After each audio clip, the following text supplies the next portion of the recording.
بخاری صاحب P T I نے تمام ایم این ایز کو اڈیالہ پہنچنے کا حکم دے دیا. بخاری صاحب اس کا مقصد کیا ہے؟ کیا تحریک انصاف کے درمیان جو اختلافات شدت اختیار کر رہے ہیں اس کے پیش نظر یہ فیصلہ کیا گیا ہے یا پھر علیمہ خان کے اگینسٹ جو ایک سینٹیمنٹس رائز کر رہے ہیں ان کو سنب کرنے کے لیے اس طرح کے فیصلے؟ دیکھیے پہلی بات تو یہ ہے کہ جب پارٹی کے کہنے پر ورکر نہ نکلے نا تو پھر وہ اپنے M N A M P As کو استعمال کرتے ہیں. میں تو اس کو ایسے دیکھتا ہوں ٹو بی ویری آنیسٹ, کیونکہ پچھلے 4-5 مرتبہ کی کالز جو ہیں, آپ بہت دور نہ جائیں, آپ 5 اگست سے اب تک کی کالز لے لیں اگر, تو نصف درجن مر تو ہے نا وہ بھی, اس پر کوئی نہیں نکلا باہر. تو اب ان کا خیال یہ ہے, پہلے بھی اگر آپ کو یاد ہو کہا تھا کہ عید کے بعد M N A M P As جو ہیں وہ یہاں اڈیالہ آ کے مظاہرہ کیا کریں گے, وہ بھی نہیں ہوا تھا.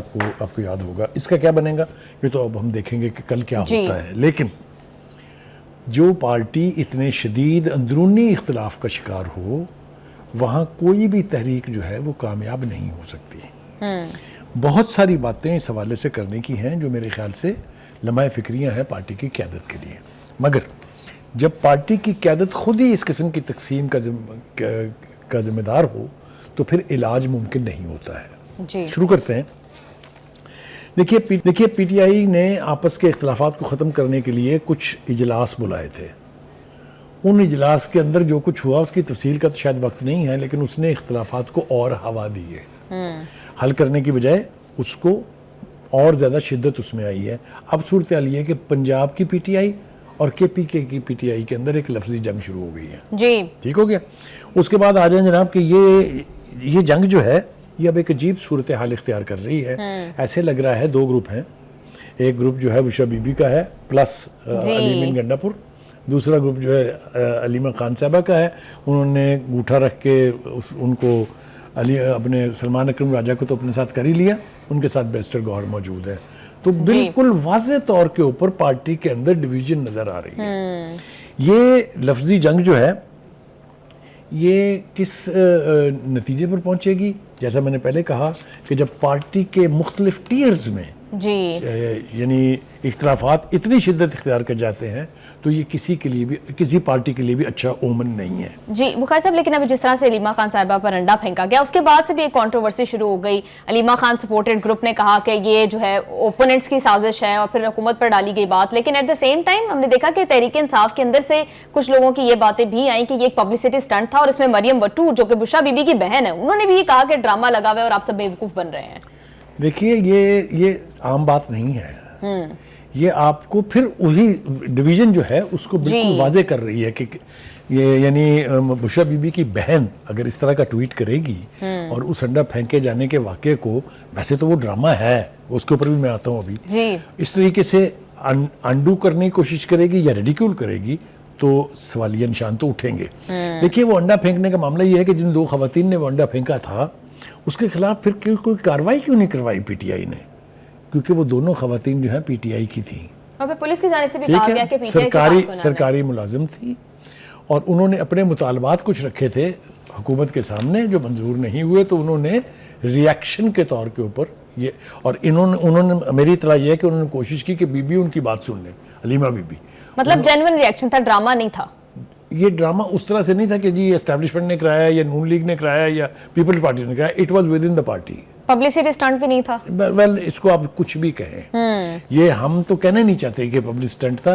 ان کی جو بھابھی ہیں ان کی بہن صاحبہ یہ فرما رہی ہیں. لہذا اور ایک ڈویژن میں بتاؤں آپ کو. دیکھیے بانی کا یہ واضح حکم تھا کہ تمام قائمہ کمیٹیوں کے اراکین اور ان کے چیئرمین مستعفی ہو جائیں. ابھی تک کی صورتحال جو پارٹی کی طرف سے بتائی جا رہی ہے وہ یہ ہے کہ کوئی 51 کے قریب لوگوں نے ریزگنیشن دے دیا ہے اور 27 کے قریب لوگوں نے 25 کے قریب لوگوں نے ریزائن نہیں دیا ہے. یہ فیصلہ پی ٹی آئی نے 27 اگست کو کیا تھا. یعنی آپ دیکھیں کتنے دن گزر گئے ہیں لیکن ابھی تک انہوں نے ریزگنیشن نہیں بھیجے ہیں.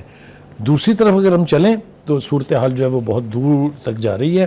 وہ ہے جو کچھ گلگت بلتستان میں ہوا.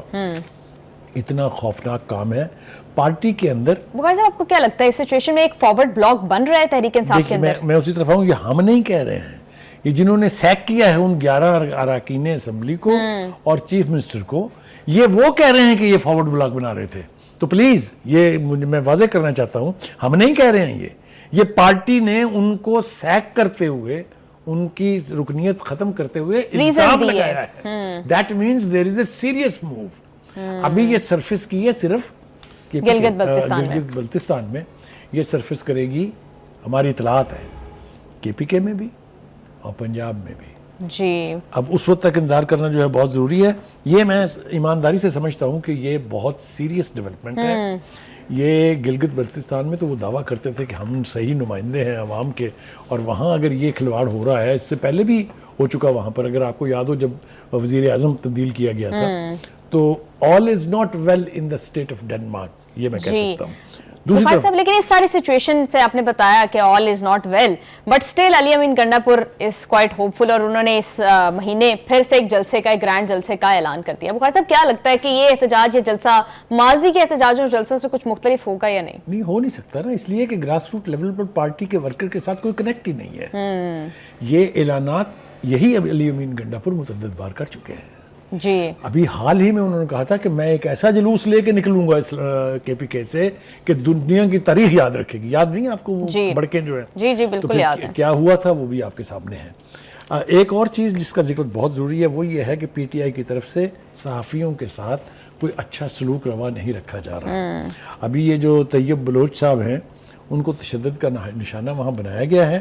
مجھے حیرت یہ ہے کہ حکومتی پارٹیوں کی طرف سے اگر کوئی ہلکی سی بھی بات ہو جائے تو اسمبلیوں سے بائیکاٹ, مظاہرے, پریس کلبوں کے اندر کانفرنسز اور فلاں. یہ کہاں سوئی ہوئی ہیں یہ صحافتی تنظیمیں اس قسم کے واقعات کے اوپر جو وہاں جرنلسٹوں کے ساتھ سلوک کیا جا رہا ہے؟ آئی ہوپ کہ وہ دے will rise to the occasion. طیب بلوچ بھی اگر صحافی ہے تو اس کے ساتھ بھی زیادتی کرنے کا حق کسی کو نہیں ہونا چاہیے.